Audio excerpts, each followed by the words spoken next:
There is a moment, somewhere deep in the wilderness, where the trees grow thick and the wind barely whispers, when a single wolf stops walking. It lifts its head. It looks out across an open field, alone, unshaken. And for a second, you wonder, is this animal lost? Is it searching for something it can't find, or is it exactly where it is meant to be? That image, the lone wolf, has followed us for centuries. We've made it a symbol of rebellion, of failure, of pride too stubborn to ask for help. People say it like a warning, don't be a lone wolf, as if walking alone is something to be ashamed of, as if solitude means weakness. But what if everything we've been told about the lone wolf is wrong? Here is something most people don't know. In nature, wolves are deeply social creatures. They live in packs. They hunt together, raise their young together, protect each other. The pack is their strength, and they understand that. So when a wolf chooses to walk alone, it isn't because it failed to belong. It isn't because no one wanted it. A wolf walks alone because it is ready, because something inside it has grown too large for the life it used to fit. Young wolves, when they mature, leave their birth pack not in defeat, but in a search for purpose. They travel sometimes hundreds of miles through unknown terrain in cold silence, testing themselves against the world. This is called dispersal, and it is one of the most important things a wolf will ever do. Now think about that for a moment.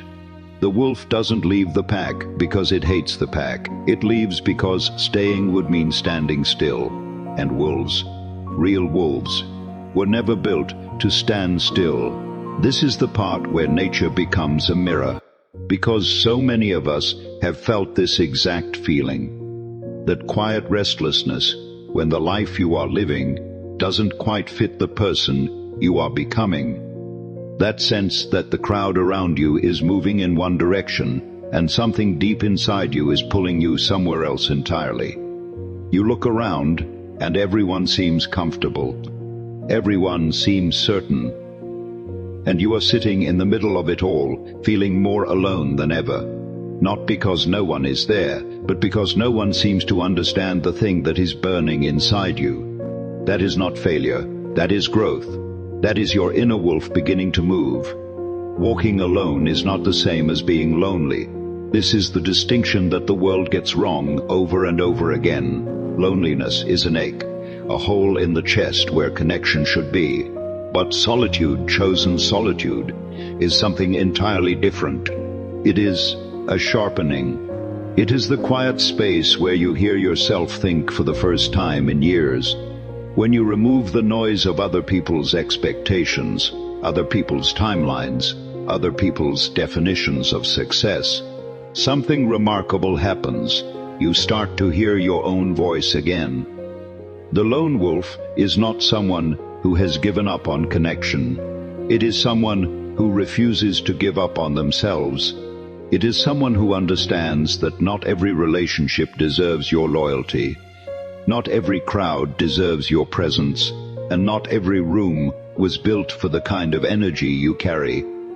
There is a dignity in that discernment, a self-respect that most people spend their whole lives trying to find, and some never do.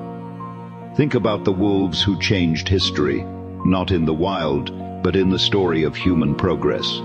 Every visionary who ever built something new, every thinker who ever challenged what was accepted, every artist who ever made something that didn't exist before, they all walked through a period of profound aloneness.